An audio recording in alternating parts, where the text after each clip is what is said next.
ചില സമയത്ത് റൊണാൾഡോ എതിർ ടീമിന്റെ ഫാൻസിനെയും എതിർ കളിക്കാരെയും തന്റെ എതിരായി നിൽക്കുന്ന ഫാൻസിനൊക്കെ ഒരു ഞെട്ടിക്കലുണ്ട്.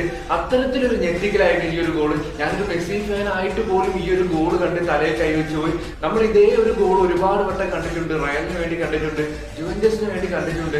എന്നാൽ ഈ ഒരു 40-ാം വയസ്സിലും അൽ നാസറിന് വേണ്ടി ഇത്രയും മനോഹരമായ ഒരു എഫേർട്ട്, ഒരു ബൈസിക്കിൾ കിക്ക് ഗോള് നേടാൻ റൊണാൾഡോയ്ക്ക് ആയി എന്നുള്ളത് അത്ഭുതപ്പെടുത്തുന്ന ഒരു കാര്യം തന്നെയാണ്.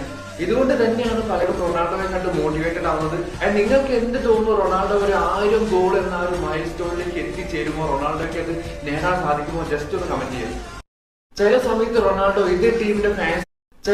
റൊണാൾഡോ എതിർ ടീമിന്റെ ഫാൻസിനെയും എതിർ കളിക്കാരെയും തന്റെ എതിരായി നിൽക്കുന്ന ഫാൻസിനൊക്കെ ഒരു ഞെട്ടിക്കലുണ്ട്. അത്തരത്തിലൊരു ഞെട്ടിക്കലായിരുന്നു ഈ ഒരു ഗോള്. ഞാനൊരു മെസ്സി ഫാൻ ആയിട്ട് പോലും ഈ ഒരു ഗോള് കണ്ട് തലയിൽ കൈവച്ചു പോയി. നമ്മൾ ഇതേ ഒരു ഗോൾ ഒരുപാട് വട്ടം കണ്ടിട്ടുണ്ട്. റയലിന് വേണ്ടി കണ്ടിട്ടുണ്ട്, ജുവന്റസിന് വേണ്ടി കണ്ടിട്ടുണ്ട്. എന്നാൽ ഈ ഒരു 40-ാം വയസ്സിലും അൽ നാസറിന് വേണ്ടി ഇത്രയും മനോഹരമായ ഒരു എഫേർട്ട്, ഒരു ബൈസിക്കിൾ കിക്ക് ഗോള് നേടാൻ റൊണാൾഡോയ്ക്ക് ആയി എന്നുള്ളത് അത്ഭുതപ്പെടുത്തുന്ന ഒരു കാര്യം തന്നെയാണ്.